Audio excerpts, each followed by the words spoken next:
100 ਚੂਜ਼ਾ ਜਿਹੜਾ ਖਰਚਾ ਹੁੰਦਾ ਫੀਡ ਵੈਕਸੀਨ ਸਾਡੇ ਵਾਲਾ ਗਿਫਟ ਆ ਵੇਖੋ ਜੀ ਕਿੱਥੇ ਕਿੱਥੇ ਆਂਦਾ ਚਿੱਟਾ ਪਾਊਡਰ ਪਿਆ ਇਹ ਲਾ ਇਹ 300 ਰੁਪਏ ਦਾ ਇੱਕ ਬਰਡ ਹੈ 5 10,000 ਖਰਚਾ ਹੈ ਤੁਹਾਡੇ ਕੋਈ 10 ਨਾ ਉਹਦਾ ਟੈਂਪਰੇਚਰ ਪਸੀਨਾ ਆਣਾ ਚਾਹੀਦਾ ਹੈ 20 ਕਿਲੋਮੀਟਰ ਤੋਂ ਲੈ ਕੇ ਕਵਾਲ ਦਾ ਤੇ ਸਾਡਾ ਸਫ਼ਰ ਤਕਰੀਬਨ 150-200 ਕਿਲੋਮੀਟਰ ਦਾ ਬਣਦਾ ਹੈ ਉਹ 8500 ਦੀ ਲਾਓ 2185 ਰੁਪਏ ਇਹਨੂੰ ਅੱਧੇ ਪੈਸੇ ਤੁਹਾਨੂੰ ਬਚ ਜਾਣੇ ਨੇ 4 ਮਹੀਨਿਆਂ 'ਚ ਇਹਨਾਂ ਦੇ ਪੈਸੇ ਪੂਰੇ। अस्सलाम वालेकुम जी की हाल चाल ने उम्मीद करना सब खैर खैरियत नाल होणगे फिट फाट होणगे। अच्छा जी अज का जिहड़ा अपना व्लॉग है ना वो सोच ਉਹਦੇ ਜਿਹੜੀ है ना कैपेसिटी किन्ने च तैयार ਹੁੰਦਾ किन्ना खर्चा आंदा वो ਤੁਹਾਨੂੰ ਅੱਜ ਦੱਸਾਂਗੇ किन्ना profit loss A to Z। ਤੁਸੀਂ ਕੁਝ ਕਹਿਣਾ ਚਾਹੁੰਦੇ ਹੋ ਭਾਜੀ? ਨਾ ਸਹੀ ਅਸਾਂ ਕੁਝ ਕਹਿਣਾ ਚਾਹੁੰਦੇ ਅਸਾਂ ਹਾਂ ਤਾਂ ਮੌਜੂਦ ਠੰਡ ਲੱਗਦੀ ਉਹਨਾਂ को ਸਮਝਾਓ ਠੰਡ ਲੱਗਦੀ ਹੈ ਠੰਡ ਲੱਗੀ ਪਈ ਇਧਰ ਤੜ ਕਿਤੇ ਸੀ ਨਾ ਕੀ ਕੀਤਾ ਨਾ ਤੂੰ ਨਾ ਲੈ ਯਾਰ ਕਿੰਨੇ ਦਿਨਾਂ ਬਾਅਦ ਨਾਤੇ ਨਾ ਲੈ ਯਾਰ ਕਿੰਨੇ ਦਿਨਾਂ ਬਾਅਦ ਮਾਨੀ ਗੱਲ ਦੱਸਣੀ ਹੈ ਡੈਲੀ ਨਾਨੇ ਆ ਡੇਲੀ ਆਹੋ ਸੀਰੀਅਸ ਤੁਸੀਂ ਭਾਜੀ ਪੱਕੀ ਗੱਲ ਹੈ ਛੱਡੇ ਅੰਡਾ ਲਾਤੀ ਚੱਕਰ ਲਿਆ ਇਹਨਾਂ ਸ਼ਾਮ ਕਰਦਾ ਨਾ ਡੈਲੀ ਬੰਦਾ ਨਾ ਧਾਵੇ ਓ ਯਾਰ ਇਹਨਾਂ ਨੂੰ ਪੰਜਾਬੀ ਨਹੀਂ ਸਮਝ ਆਉਂਦੀ ਹੈ ਤੁਸੀਂ ਆਪਣੀ ਜ਼ੁਬਾਨ ਲੱਗੇ ਹੋ ਇਹਨਾਂ ਨੂੰ ਉਹ ਨਹੀਂ ਆਣੀ ਹੈ ਕੀ ਕਰਦੇ ਹੋ ਵੇ ਉਹ ਮੈਨੂੰ ਕਹਿੰਦੇ ਨੇ ਭਾਈ ਉਰਦੂ 'ਚ ਵਲੌਗ ਬਣਾਇਆ ਕਰੋ ਉਰਦੂ 'ਚ ਬਣਾਉਣਾ ਚਾਹੀਦਾ ਵੈਸੇ हैं पंजाब की आंख मसली है। चलो जी ਤੁਹਾਨੂੰ ਚੈੱਕ ਕਰਾਣੇ ਅੰਦਰੋਂ ਚੱਪਲ ਚੇਂਜ ਕਰ ਲਈਏ शेड 'ਚ जाना लेके चलते हैं आपको भी साथ साथ भाई ना चप्पल दे दो जरा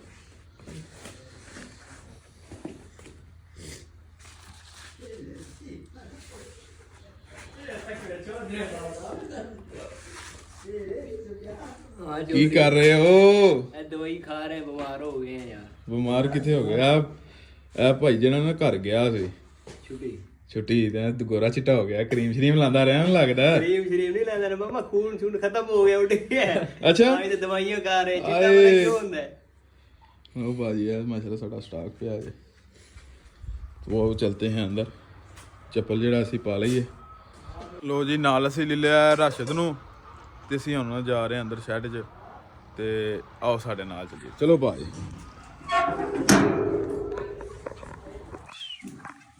ਲੈਟਸ ਗੋ।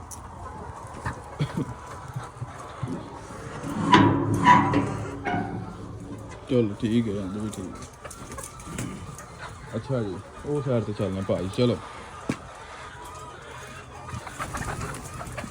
ਰਾਸ਼ਦ ਸਾਹਿਬ ਅੱਜ ਇਹਨਾਂ ਨੂੰ ਦੱਸਣਾ ਅਸੀਂ ਕਿੱਥੇ ਗਏ ਭਾਜੀ। ਅੱਜ ਇਹਨਾਂ ਨੂੰ ਅਸੀਂ ਦੱਸਣਾ 100 ਚੂਜ਼ਾ ਜਿਹੜਾ ਹਾਂਜੀ ਉਹਦੇ ਤੇ ਕਿੰਨਾ ਖਰਚਾ ਹੁੰਦਾ ਫੀਡ ਵੈਕਸੀਨ ਉਸ ਤੋਂ ਬਾਅਦ A to Z ਜੋ ਵੀ ਹੈ ਇਨਸ਼ਾਅੱਲਾ ਓਕੇ ਠੀਕ ਹੈ। ਇਹ ਦੇਖੋ ਜੀ ਜਿਹੜੇ ਬੰਦੇ ਵਿਊ ਕਰਦੇ ਉਹਨਾਂ ਨੂੰ ਇੱਕ ਆਂਡਾ ਸਾਡੇ ਵਾਲਾ ਗਿਫਟ ਹੈ ਟੇਬਲ ਫ੍ਰੀ ਸਾਰੇ ਦੇ ਦੇਵਾਂਗੇ ਭਾਜੀ ਕਿਹੜੀ ਗੱਲ ਹੈ ਕਿਉਂ ਜੀ ਉਸਤਾਦ ਜੀ? ਬਿਲਕੁਲ ਬੇਸ਼ੱਕ ਚਲੋ ਜੀ चलते हैं आंडा थले वे वाह वाह देखो जी कितने कितने अंडे दिते ने मुर्गे ने ये कितने अंदर चला है अच्छा अच्छा अच्छा उस रात तो आ फीड दे उत्ते आ बेदे पे आ चिटा चिटा पाउडर पे है ला ए फीड च पा खवाई दा एक ते विटामिन हुंदे ने ये ताकत शाकत दे हुंदे ने ਇਹ ਐ ਚੈੱਕ ਕਰੋ ਇਹਦੇ 'ਚ ਵੀ ਤੁਹਾਨੂੰ ਨਜ਼ਰ ਆ ਰਿਹਾ ਹੋਵੇਗਾ ਬੈਠੀਆਂ ਨੇ ਭਾਈ ਬੁਆਏ ਕਰ ਰਹੀਆਂ ਨੇ ਮੁਰਗੀਆਂ ਐ ਚੈੱਕ ਕਰੋ ਜੀ। ਅੱਛਾ ਜੀ ਰਾਸ਼ਦ ਸਾਹਿਬ ਪਹਿਲਾਂ ਤਾਂ ਅਸੀਂ ਇਹਨਾਂ ਨੂੰ ਦੱਸਣਾ ਇੱਧਰ ਆਇਓ ਪਹਿਲਾਂ ਅਸੀਂ ਇਹਨਾਂ ਨੂੰ ਦੱਸਣਾ ਕਿ ਜਿਹੜੀ ਇਹਨਾਂ 100 ਮੁਰਗੀ ਉਹ ਕਿੰਨੇ ਦੀ ਪਏਗੀ 300 ਰੁਪਏ ਦਾ ਇੱਕ ਬਰਡ ਹੈ ਕੈਲਕੂਲੇਟਰ ਕਰੋ 100 30,000 ਦੇ ਤੁਹਾਡੇ ਜਿਹੜੇ ਨੇ ਚੂਜ਼ੇ ਹੋ ਗਏ। ਅੱਛਾ ਉਸ ਤੋਂ ਬਾਅਦ ਜਮਾ ਕਰਨਾ ਭਾਜੀ ਦੇ ਵਿੱਚ 7.5 ਕਿਲੋ ਇੱਕ ਚੂਜ਼ੇ ਨੇ ਫੀਡ ਖਾਣੀ ਹੈ ਅੰਡੇ ਦੇਣ ਤੱਕ ਤੇ ਫੀਡ 6500 ਦਾ ਇੱਕ ਬੈਗ 3 ਕਰ ਜਮਾ ਕਰ ਲਈਏ ਨਹੀਂ ਉਹ 30,000 ਮੈਂ ਦੇਣ ਚ ਰੱਖਣਾ ਹੁਣ 6500 ਦੀ ਇੱਕ ਬੋਰੀ ਹੈ ਹੁਣ ਤਕਸੀਮ ਕਰੋ ਇਹ ਵੀ ਵੰਡ ਨਿਕਲੇ ਵੀ 3000 ਦੇ 7.5 ਕਿਲੋ 7.5 ਕਿਲੋ 50 ਦੇ ਤਕਸੀਮ ਕਰੋ 50 ਦੇ 130 ਰੁਪਏ ਕਿਲੋ 130 ਨੂੰ ਹੁਣ ਜ਼ਰਬ ਕਰੋ 7.1 130 ਰੁਪਏ 7 ਸ਼ਾਰੀਆ ਉਹ 5 1000 ਰੁਪਏ ਦੀ ਇੱਕ ਚੂਹੇ ਨੇ ਫੀਡ ਖਾਣੀ ਹੈ 975 ਇਹਨੂੰ ਹੁਣ ਜ਼ਰਬ ਕਰੋ ਭਾਜੀ 100 ਨਾਲ 75 ਆਹ ਨਹੀਂ ਇਹਨੂੰ ਇਥੋਂ ਇੰਜ ਜ਼ਰਬੇ 100 97000 ਦੀ 1 ਲੱਖ ਰੁਪਏ ਦੀ ਯਾਨੀ ਕਿ ਫੀਡ ਹੋ ਗਈ 1 ਲੱਖ ਦੀ ਫੀਡ ਤੇ 30000 ਰੁਪਇਆ ਹੋ ਗਿਆ ਭਾਜੀ ਤੁਹਾਡਾ ਚੂਜ਼ੇ ਦਾ 1 ਲੱਖ 30 ਹੋ ਗਿਆ ਭਾਜੀ ਉਸ ਤੋਂ ਬਾਅਦ ਤੁਸੀਂ 100 ਰੁਪਇਆ ਕਰੋ ਵੈਕਸੀਨ ਦਾ ਇੱਕ ਚੂਜ਼ੇ ਦਾ 100 ਜ਼ਰਬੇ 300 100 ਜ਼ਰਬੇ 100 ਕਰ ਦਿਓ 100 ਰੁਪਏ 100 ਹਾਂ ਨਹੀਂ ਇਹ ਜ਼ੀਰੋ ਕਰ ਦੇ ਨਾ 100 ਜ਼ਰਬੇ 100 10000 ਖਰਚਾ ਹੈ ਤੁਹਾਡਾ ਹੋ ਗਿਆ 1,30,000 ਹੀ 1,30,000 ਤੇ ਜਮਾ 10000 1,40,000 ਹੋ ਗਿਆ ਅੱਛਾ ਜੀ 1,40,000 ਹੈ ਉਸ ਤੋਂ ਬਾਅਦ ਆ ਜਾਂਦੀ ਹੈ ਲੇਬਰ ਤੇ ਜ਼ਾਹਰੀ ਗੱਲ ਰੱਖਣੀ ਕੋਈ ਨਹੀਂ ਬਿੱਲ ਵੀ 100 ਚੂਚੇ ਦਾ ਕੀ ਆਣਾ ਆਹੋ ਬਿਲਕੁਲ ਉਹ ਬਤਾਤੇ ਉਸ ਤੋਂ ਬਾਅਦ ਮੈਡੀਸਨ ਦਾ ਤੁਸੀਂ ਲਾ ਲਓ 100 ਲਾ ਲਓ ਆਹ 100 ਲਾ ਲਓ 100 ਮੈਡੀਸਨ ਦਾ 10000 ਮੈਡੀਸਨ ਦਾ ਲਾ ਲਓ ਇਹ 1.5 ਲੱਖ ਪੂਰਾ ਹੋ ਗਿਆ 1.5 ਲੱਖ ਪੂਰਾ ਹੋ ਗਿਆ ਯਾਨੀ ਕਿ 1.5 ਲੱਖ ਦੇ ਵਿੱਚ ਸਾਡੀ ਬਿਲਕੁਲ 100 ਮੁਰਗੀ ਜਿਹੜੀ ਉਹ ਤਿਆਰ ਹੈ ਤਿਆਰ ਹੈ ਬਿਲਕੁਲ ਤਿਆਰ ਹੈ 100 ਦੇ ਵਿੱਚੋਂ ਤੁਹਾਡੀ ਮੋਰਟੈਲਿਟੀ ਜਿਹੜੀ ਹੈ ਨਾ ਬੜੀ ਵੀ ਹੋਈ ਨਾ ਬਹੁਤ ਵੀ ਹੋਈ ਤੇ ਉਹ ਹੋਏਗੀ ਮੇਰੇ ਖਿਆਲ ਨਾਲ ਕੋਈ 10 10 ਜਾਂ 15 ਇਸੇ ਤਰ੍ਹਾਂ ਹੀ ਇਸ ਤਰ੍ਹਾਂ 10-15 ਤੋਂ ਜ਼ਿਆਦਾ ਤੁਹਾਡੀ ਮੋਰਟੈਲਿਟੀ ਜਿਹੜੀ ਹੈ ਉਹ ਨਹੀਂ ਹੋਣੀ ਖਾਸ ਖਿਆਲ ਤੁਸੀਂ ਇਹ ਚੀਜ਼ ਦਾ ਰੱਖਣਾ ਉਹਦਾ ਟੈਂਪਰੇਚਰ ਜਿਹੜੇ ਉਹਦੇ ਪਹਿਲੇ 2-3 ਹਫ਼ਤੇ ਨੇ ਨਾ ਆਹੋ ਉਹ ਉਹਨਾਂ 'ਚ ਗੁੰਜਾਇਸ਼ ਨਹੀਂ ਆ ਗਲਤੀ ਦੀ ਨਾ ਮੌਸਮ ਠੰਡ ਹੋਣਾ ਚਾਹੀਦਾ ਤੇ ਨਾ ਗਰਮੀ ਹੋਣੀ ਚਾਹੀਦੀ ਗੈਸ ਹੋਣਾ ਚਾਹੀਦਾ ਬਿਲਕੁਲ ਪ੍ਰੋਟੋਕੋਲ ਪੂਰਾ ਟੈਂਪਰੇਚਰ ਹੋਣਾ ਚਾਹੀਦਾ ਟੈਂਪਰੇਚਰ ਅੰਦਰ ਸ਼ੈੱਡ ਦੇ ਹੋਣਾ ਚਾਹੀਦਾ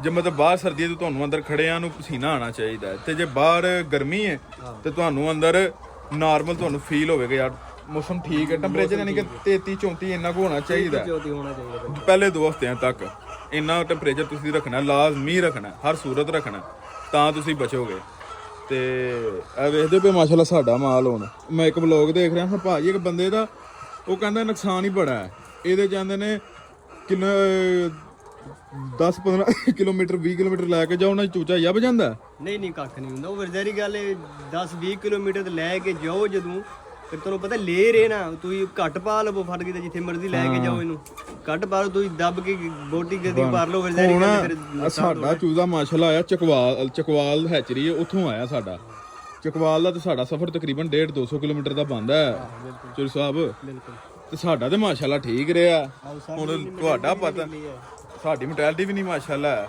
ਬਿਹਤਰੀਨ ਸਾਡਾ ਮਾਲ ਜਾ ਰਿਹਾ ਸਾਡੇ ਕੋਲ ਕੁਝ ਬੰਦੇ ਜਿਹੜੇ ਨੇ ਉਹਨਾਂ ਕੋਲ ਤਜਰਬਾ ਹੈ ਅੱਛੇ ਨੇ ਉਹ ਜਾਣਦੇ ਨੇ ਕੰਮ ਨੂੰ ਠੀਕ ਹੈ ਅੱਛਾ ਜੀ 1.5 ਲੱਖ ਖਰਚਾ ਹੋ ਗਿਆ ਇਹਨਾਂ ਦਾ ਕੋਈ 10000 ਤੁਸੀਂ ਹੋਰ ਪਾ ਲਓ ਬਰਾਦੇ ਦਾ ਪਾ ਲਓ ਆਹ ਬਰਾਦੇ ਦੇ ਪੂਰਾ 1,60,000 ਦੀ ਮੁਰਗੀ ਇਹਨਾਂ ਦੀ ਤਿਆਰ ਹੋ ਗਈ ਹੈ ਤਿਆਰ ਹੋ ਜਾਣਾ ਅੱਛਾ ਹੁਣ 100 ਮੁਰਗੀ ਜਦੋਂ ਪ੍ਰੋਡਕਸ਼ਨ ਤੇ ਆ ਗਈ ਜਿਹੜੀ ਮੇਨ ਗੱਲ ਉਹਦੇ ਤੇ ਆਨੇ ਆ 100 ਮੁਰਗੀ ਜਦੋਂ ਪ੍ਰੋਡਕਸ਼ਨ ਤੇ ਆ ਗਈ ਭਾਜੀ ਉਹਦਾ ਇੱਕ ਦਿਨ ਦਾ ਕਿੰਨਾ ਅੰਡਾ ਹੋ ਗਿਆ ਮੁਰਗੀ ਦੇ ਨਾਲ 95 ਦੇਗੀ ਮੁਰਗੀ ਫਰਕ 95 ਅੰਡੇ 100 ਜੋ 95 ਅੰਡਾ ਤੁਹਾਡਾ ਆਣਾ ਪੇਟੀ ਤੁਸੀਂ ਲਾਓ 8500 ਦੀ ਲਾਓ 400 ਲਾਓ ਕੀ ਰੇਟ ਹੈ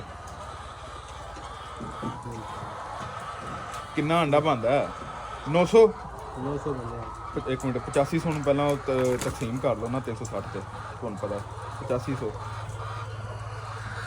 ਤਕਸੀਮ 360 23 ਰੁਪਏ ਦਾ ਇੱਕ ਆਂਡਾ ਪੈ ਰਿਹਾ ਅੱਛਾ ਜੀ 23 ਰੁਪਏ ਦਾ ਹੁਣ 23 ਨੂੰ ਜ਼ਰਬ ਕਰ ਦਿਓ ਭਾਜੀ 95 ਆਂਡਿਆਂ ਦੇ ਇਹ ਵੇਖੋ ਕਿੰਨਾ ਬਣਿਆ ਭਾਜੀ 21 ਹੋ ਗਏ 2185 ਰੁਪਏ ਇਹਨੂੰ ਹੁਣ ਭਾਜੀ 30 ਦੇ ਜ਼ਰਬ ਕਰੋ 30 ਦੇ ਨਾਲ 65000 ਆ ਗਿਆ ਤੁਹਾਡਾ 65000 ਭਾਜੀ ਤੁਹਾਡਾ ਨਿਕਲ ਗਿਆ ਸਿੱਧਾ ਮਹੀਨੇ ਦਾ ਇਹਦੇ ਵਿੱਚੋਂ ਤੁਸੀਂ ਇੰਜ ਕਰ ਲਓ ਕਿ ਖਰਚਾ ਕੱਢ ਲਓ ਕਿੰਨਾ ਕੁ ਖਰਚਾ ਕਰ ਲਓਗੇ ਕਿਉਂਕਿ ਮੇਰੇ ਹਿਸਾਬ ਦੇ ਵਿੱਚ ਕੋਈ ਅੱਧੇ ਪੈਸੇ ਤਾਂ ਬਚ ਹੀ ਜਾਣੇ ਅੱਧੇ ਬੋਨਸ ਬਚਣਾ ਹੀ ਬਚਣਾ ਅੱਧੇ ਪੈਸੇ ਤੁਹਾਨੂੰ ਬਚ ਜਾਣੇ ਨੇ 65000 ਆਇਆ ਨਾ 65 ਦਾ ਵੀ 70 ਹੋਣਾ 70000 35000 ਤੁਸੀਂ ਖਰਚਾ ਕਰ ਲਓ, 35000 ਤੁਹਾਡੀ ਪ੍ਰੋਫਿਟ ਹੋ ਗਈ। ਹੁਣ 35000 ਹੈ, ਠੀਕ ਹੈ। ਹੁਣ ਦਸੰਬਰ ਦੇ ਵਿੱਚ ਰੇਟ ਜ਼ਿਆਦਾ ਹੈ, ਜਨਵਰੀ 'ਚ ਉਸ ਤੋਂ ਜ਼ਿਆਦਾ ਹੋ ਜਾਣਾ। ਇਹ ਪੇਟੀ ਜਿਹੜੀ ਹੈ ਨਾ ਅੰਡਾ ਮਤਲਬ ਅੰਡੇ ਦੀ ਇੱਕ ਪੇਟੀ 'ਚ ਹੁੰਦੇ ਨੇ 360 ਅੰਡੇ, ਉਹ ਮੈਂ ਪਹਿਲਾਂ ਵੀ ਤੁਹਾਨੂੰ ਦੱਸਿਆ। ਇਹ ਪੇਟੀ ਜਾਣੀ ਹੈ 11-12 ਹਜ਼ਾਰ ਤੇ ਜਾਂਦੀ ਹੈ, ਫੁੱਲ ਪੀਕ ਤੇ ਜਾਣੀ ਹੈ। ਤੇ ਤੁਹਾਡੇ ਜਿਹੜੇ ਨੇ ਪੈਸੇ ਰਿਕਵਰ ਹੋ ਗਏ ਭਾਜੀ। 35 ਨੂੰ ਵੀ ਲਾਈਏ, 35 ਨੂੰ ਲਾਈਏ ਕਿੰਨੇ ਨਾਲ, 35 ਤੇ 35 70 140 4 ਮਹੀਨਿਆਂ 'ਚ ਇਹਨਾਂ ਦੇ ਪੈਸੇ ਪੂਰੇ। ਅੱਗੋਂ ਤੁਸੀਂ 1 ਸਾਲ ਤੇ ਕੋਈ 2-3 ਮਹੀਨੇ ਅੰਡੇ ਲੈਣੇ ਨੇ ਇਹਨਾਂ ਕੋਲ, ਉਹ ਤੁਹਾਡਾ ਬੋਨਸ ਹੈ, ਉਹ ਤੁਹਾਨੂੰ ਪ੍ਰੋਫਿਟ ਹੈ, ਉਹ ਬਚਤ ਹੀ ਬਚਤ ਹੈ, ਠੀਕ ਹੈ। ਤੇ ਉਹਦੇ ਨਾਲ ਅੱਗੋਂ ਤੁਸੀਂ ਆਪੀ ਹਿਸਾਬ ਖੁਦ ਕਰ ਲੈਣਾ ਕਿ ਭਾਜੀ ਕਿੰਨੇ ਕੁ ਪੈਸੇ ਤੁਹਾਨੂੰ ਬਚ ਜਾਣ। ਕਿਉਂ ਜੀ? ਆਹੋ ਬਿਲਕੁਲ ਸਹੀ। ਬਲਡ ਵੀ ਇਹਨਾਂ ਨੂੰ ਬਚ ਜਾਂਦੇ, ਮੁਰਗੀ ਵੀ ਬਚ ਜਾਂਦੀ ਹੈ। ਪੈਸੇ ਤਾਂ ਪਹਿਲੇ ਉਹਨਾਂ ਕੱਢ ਲਏ ਹੁੰਦੇ ਇਹਨਾਂ ਵਿੱਚੋਂ, ਮੁਰਗੀ ਵੀ ਬਚ ਜਾਂਦੀ ਉਹਨਾਂ ਨੂੰ ਆਖਰੀ ਐਂਡ ਵਾਲੇ ਸਾਲ ਜਿਹੜੀ ਹੁੰਦੀ ਹੈ। ਮਜ਼ੇ ਦੀ ਗੱਲ ਤੁਹਾਨੂੰ ਦੱਸਾਂ, ਜਿਹੜਾ 30,000 ਤੁਸੀਂ ਦਿੱਤਾ ਨਾ ਪਹਿਲੇ ਬੱਚੇ ਦਾ, ਉਹ ਤੁਹਾਡੀ ਮੁਰਗੀ ਅੰਡੇ ਤੋਂ ਫਰਕ ਹੋ ਜਾਣੀ। ਉਹ 30 ਦਾ 40 ਤੁਹਾਨੂੰ ਆ ਸਕਦਾ, 40 ਆ ਸਕਦਾ, 30 ਦਾ ਉਹ 40 ਆ ਜਾਣਾ ਤੁਹਾਨੂੰ। ਪਿੱਛੇ ਤੁਹਾਡੀ ਕਿੰਨੀ ਇਨਵੈਸਟਮੈਂਟ ਰਹਿ ਗਈ? 1-10 ਹੀ ਰਹਿ ਜਾਂਦੀ ਹੈ ਨਾ। 1-10 ਰਹਿ ਗਈ, 1-10-15 1-10-15 ਦੇ ਨਾਲ ਜੇ ਤੁਸੀਂ 4 ਮਹੀਨੇ 'ਚ ਆਪਣੇ ਪੈਸੇ ਪੂਰੇ ਕਰ ਲੈਂਦੇ ਤਾਂ ਮੈਂ ਨਹੀਂ ਸਮਝਦਾ ਇਸ ਤੋਂ ਅੱਛਾ ਹੋਰ ਕੋਈ ਬਿਜ਼ਨਸ ਹੈ। ਬਹੁਤ ਅੱਛਾ ਕੰਮ ਹੈ, ਠੀਕ ਹੈ, ਬਿਲਕੁਲ। ਇਹ ਸਾਰਾ ਸਿਸਟਮ ਹੀ। ਤੇ ਬਾਕੀ ਤੁਸੀਂ ਕਹਿੰਦੇ ਬੱਚੇ ਕਿੱਥੋਂ ਮਿਲਣਗੇ? ਬੱਚੇ ਭਾਜੀ ਹੈਚਰੀਆਂ ਵਾਲਿਆਂ ਨੂੰ 150 ਤੇ ਦਿੰਦੇ ਕੋਈ ਨਹੀਂ। ਆਹੋ ਬਿਲਕੁਲ। ਇਹ ਕੋਈ ਤੁਸੀਂ ਇੰਜ ਕਰ ਸਕਦੇ ਹੋ, ਕੋਈ ਫਾਰਮ ਵਾਲਾ ਮੰਗਾ ਰਿਹਾ, ਫਾਰਮ ਵਾਲਾ ਮੰਗਾ ਰਿਹਾ, ਉਹਦੇ ਨਾਲ ਤੁਸੀਂ ਉਹਨੂੰ ਕੋਈ ਯਾਰ ਸੋਚ ਉਹਦਾ ਸਾਡਾ ਹੀ ਮੰਗਾ ਦੇ, ਬਿਲਕੁਲ ਸਹੀ, ਤਰਲਾ ਮਾਰ ਲਓ ਉਹਦਾ, ਠੀਕ ਹੈ। ਜਿਵੇਂ ਅਸੀਂ ਇਹ ਮੰਗਾਇਆ, ਹੁਣ ਸਾਨੂੰ ਕੋਈ ਆਖੇ ਯਾਰ 100-150 ਚਾਹੀਦਾ ਤੇ ਚਲੋ ਉਹਦਾ ਬੰਦਾ ਐਡਜਸਟ ਕਰ ਲੈਂਦਾ, ਸਮਝਦੇ ਹੋ। ਤੇ ਇਹ ਤੁਸੀਂ ਜਿਹੜਾ ਪਾਣਾ ਨਾ, ਇਹਦਾ ਸਭ ਤੋਂ ਬਿਹਤਰੀਨ ਮੌਸਮ ਹੈ ਮਾਰਚ ਵਿੱਚ। ਤੁਸੀਂ ਪਾਓ ਸਤੰਬਰ 'ਚ ਇਹਨਾਂ ਦੀ ਮੁਰਗੀ ਅੰਡੇ ਤੇ ਆਈਏ, ਆਹੋ ਅੰਡੇ ਅਕਤੂਬਰ ਤੱਕ ਜਦੋਂ ਇਹਨਾਂ ਦੀ ਮੁਰਗੀ ਆਵੇ ਨਾ, ਚੜ੍ਹਦੇ ਨਵੰਬਰ ਤੱਕ, ਜਦੋਂ ਨਵੰਬਰ ਦਾ ਪਹਿਲਾ ਹਫਤਾ ਹੋਵੇ, ਫੁੱਲ ਪੀਕ ਤੇ ਅੰਡਾ ਹੋਵੇ, ਤੇ ਭਾਜੀ ਅੰਡਾ ਜਿਹੜਾ ਸਾਈਜ਼ ਵੀ ਪੂਰਾ ਹੋਵੇ, ਸਾਈਜ਼ ਵੀ ਪੂਰਾ ਹੋ ਜਾਂਦਾ, ਪ੍ਰੋਡਕਸ਼ਨ ਇਹ ਗੱਲ, ਪ੍ਰੋਡਕਸ਼ਨ ਵੀ ਪੂਰੀ, ਸਾਈਜ਼ ਵੀ ਪੂਰਾ। ਤੇ ਉਹ ਫਿਰ ਤੁਹਾਡੀ ਪੇਟੀ 10,000 ਤੱਕ ਜਾਏਗੀ। ਇਸ ਟਾਈਮ 10-10.5 ਚੱਲ ਰਿਹਾ ਜਿਹੜਾ ਫੁੱਲ ਵੱਡੀ ਪੇਟੀ ਹੈ, ਉਹਦੇ ਪੈਸੇ ਜ਼ਿਆਦਾ ਬਣਦੇ ਨੇ। ਤੁਸੀਂ 3.5 ਮਹੀਨੇ ਦੇ ਅਗਰ ਪੈਸੇ ਪੂਰੇ ਕਰ ਲਵੋ, ਉਹ ਤੁਹਾਡੇ ਤੇ ਵੇ, ਠੀਕ ਹੈ। ਬਾਕੀ ਇਹ ਅੱਜ ਦਾ ਵਲੌਗ ਸੀ, ਸਾਰਾ ਤੁਹਾਨੂੰ ਦੱਸ ਦਿੱਤਾ ਤੁਹਾਡੀ ਕੀ ਮਤਲਬ ਰੇਸ਼ੋ ਆਂਦੀ ਹੈ, ਕੀ ਸਿਸਟਮ ਹੈ, ਕੀ ਹਿਸਾਬ ਕਿਤਾਬ ਹੈ। ਤੇ ਬਾਕੀ ਹੁਣ ਅਗਲਾ ਤੁਹਾਡੇ ਹੱਥ ਵਾਸਤੇ, ਕਿਉਂ ਭਾਜੀ? ਤੁਹਾਨੂੰ ਅਸੀਂ ਸਾਰਾ ਗਾਈਡ ਕਰ ਦਿੱਤਾ। ਇਹ ਮਾਸ਼ਾਅੱਲਾ ਸਾਡਾ ਏ, ਲੈ ਤੁਸੀਂ ਚੈੱਕ ਕਰ ਸਕਦੇ ਹੋ। ਇਹ ਇੱਕ ਤੁਸੀਂ ਇਹ ਲਾ ਲਓ, ਇਹ ਕਿਉਂ ਲਾਣੀ ਹੈ? ਉਹ ਇੱਟਾਂ ਦਾ ਬਣਾਓ, ਇੱਧਰ ਇੱਟ, ਹਾਂ ਇੱਧਰ ਇੱਟ ਲਾਓ, ਇੱਧਰ ਲਾਓ, ਤੇ ਭਾਜੀ ਲਿਸਟਾਂ ਲਾਉਣ ਦੀ ਲੋੜ ਹੀ ਨਹੀਂ ਹੈ ਉੱਥੇ। ਮੁਰਗੀ 100 ਤੇ ਕਾਦੀ ਹੈ। ਹਾਂ ਜੇ ਤੁਸੀਂ 500 ਚੂਜ਼ਾ ਤੁਹਾਨੂੰ ਮਿਲ ਸਕਦਾ ਹੈਚਰੀ ਚੋਂ, ਜੇ ਤੁਸੀਂ 500 ਪਾਓ, 500 1000 1500 2000। ਪਹਿਲੀ ਗੱਲ ਫਿਰ ਇਹਦੀ ਬੁਕਿੰਗ ਵੀ 1 ਮਹੀਨਾ ਪਹਿਲੇ ਹੁੰਦੀ ਹੈ, ਇਹ ਮੈਂ ਤੁਹਾਨੂੰ ਦੱਸ ਰਿਹਾ। ਇਹ ਜਿਹੜਾ ਲੇਅਰ ਹੈ ਇਹਦੀ 1 ਮਹੀਨਾ ਪਹਿਲੇ ਬੁਕਿੰਗ ਹੁੰਦੀ ਹੈ। ਤੇ ਹੈਚਰੀਆਂ ਤੁਹਾਡੇ ਸਾਰੇ ਸ਼ਹਿਰਾਂ 'ਚ ਨੇ, ਸ਼ਹਿਰਾਂ ਤੋਂ ਮੁਰਾਦ ਗੁਜਰਾਂਵਾਲਾ, ਮੁਲਤਾਨ, ਚਕਵਾਲ, ਜਿੱਥੇ ਕਿਤੇ ਵੀ ਹੈ, ਹਾਂ ਜਿੱਥੇ ਮਤਲਬ ਜ਼ਿਲ੍ਹੇ ਨੇ ਨਾ, ਜ਼ਿਲ੍ਹੇ ਹਰ ਜ਼ਿਲ੍ਹੇ 'ਚ ਹੋਏਗੀ, ਲਾਜ਼ਮੀ ਹੋਏਗੀ ਹੈਚਰੀ, ਠੀਕ ਹੈ। ਤੇ ਪਹਿਲੀ ਗੱਲ ਤੁਸੀਂ ਇਹ ਕਨਫਰਮ ਕਰਨੀ ਕਿ ਜਿਹੜਾ ਅੰਡਾ ਉਹ ਠੀਕ ਹੋਵੇ, ਮਤਲਬ ਜਿਹੜਾ ਬੱਚਾ ਤੁਹਾਡਾ ਉਹ ਤੰਦਰੁਸਤ ਹੋਵੇ। ਵੈਕਸੀਨਾਂ ਨੂੰ ਸਾਰੀਆਂ ਲੱਗੇ ਹੋਣ, ਪਹਿਲੇ ਵੈਕਸੀਨਾਂ ਵੀ ਲੱਗ ਜਾਣ ਜਦੋਂ ਤੁਹਾਨੂੰ ਚੂਜ਼ਾ ਕੱਢ ਕੇ ਦਿੰਦੇ ਨੇ ਹੈਚਰੀ 'ਚੋਂ। ਇਹ ਚੀਜ਼ਾਂ ਤੁਸੀਂ ਕਨਫਰਮ ਕਰਨੀਆਂ ਨੇ, ਫਿਰ ਉਸ ਤੋਂ ਬਾਅਦ ਕਿਧਰੇ ਜਾ ਕੇ ਅੰਡਾ ਲੈਣਾ। ਬਾਕੀ ਪਹਿਲਾਂ ਪੁੱਛ ਲੈਣਾ ਕਿਸੇ ਨੂੰ ਕਿ ਯਾਰ ਇਹਨਾਂ ਦਾ ਜਿਹੜਾ ਚੂਜ਼ਾ ਹੈ ਕੈਸਾ ਹੈ, ਬਿਲਕੁਲ ਸਹੀ, ਇਹਨਾਂ ਦਾ ਮਾਲ ਜਿਹੜਾ ਸਹੀ ਰਹਿੰਦਾ ਨਹੀਂ ਰਹਿੰਦਾ। ਕੰਪਨੀਆਂ ਵੀ ਹੁੰਦੀਆਂ ਨੇ ਨਾ, ਹਰ ਕੰਪਨੀ ਦਾ ਆਪਣਾ ਸਿਸਟਮ ਹੈ, ਆਪਣਾ ਹਿਸਾਬ ਹੈ। ਤੇ ਇਹ ਤੁਸੀਂ ਵੇਖ ਸਕਦੇ ਹੋ ਮਾਸ਼ਾਅੱਲਾ ਸਾਡਾ ਤੇ ਅੱਲਾ ਬੁਰੀ ਨਜ਼ਰ ਤੋਂ ਬਚਾਏ, ਸਾਡਾ ਤੇ ਮਾਸ਼ਾਅੱਲਾ ਬਹੁਤ ਅੱਛਾ ਮਾਲ ਜਿਹੜਾ ਨਾ ਤਿਆਰ ਹੋਇਆ। ਕਿਉਂ ਜੀ ਰਾਸ਼ਦ ਸਾਹਿਬ? ਮਾਸ਼ਾਅੱਲਾ ਠੀਕ ਠਾਕ ਮਾਲ ਤਿਆਰ ਹੋਇਆ, ਹਾਂਜੀ, ਕੋਈ ਟੈਨਸ਼ਨ ਹੀ ਨਹੀਂ ਬਣੀ ਹੈ। ਤੇ ਬਾਕੀ ਇਹ ਵੇਖੋ ਅੰਡਾ, ਇਹ ਵੇਖੋ ਨਾ, ਹੁਣ ਤੁਹਾਨੂੰ ਮੈਂ ਦਿਖਾਣਾ ਵਾ ਅੰਡੇ ਦਾ। ਮੈਂ ਕੀ ਕਹਿਣਾ ਚਾਹ ਰਿਹਾ ਕਿ ਸਾਡਾ ਹੀ ਹੋ ਗਿਆ ਲੇਟ ਥੋੜੇ ਜਿਹੇ, ਕਿਉਂ ਭਾਜੀ? ਅਸੀਂ ਥੋੜੇ ਜਿਹੇ ਹੋ ਗਏ ਲੇਟ। ਇਹ ਵੇਖਦੇ ਹੋ ਪੇ ਹੁਣ ਇਹ ਜਿਹੜਾ ਅੰਡਾ ਹੈ, ਇਹ ਅੰਡਾ ਜੇ ਤੁਸੀਂ ਮਾਰਚ 'ਚ ਮੁਰਗੀ ਪਾਉਂਦੇ ਹੋ ਤਾਂ ਸਤੰਬਰ ਤੱਕ ਤੁਹਾਡਾ ਇਹ ਅੰਡਾ ਮੁਰਗੀ ਲੇ ਕਰੇਗੀ।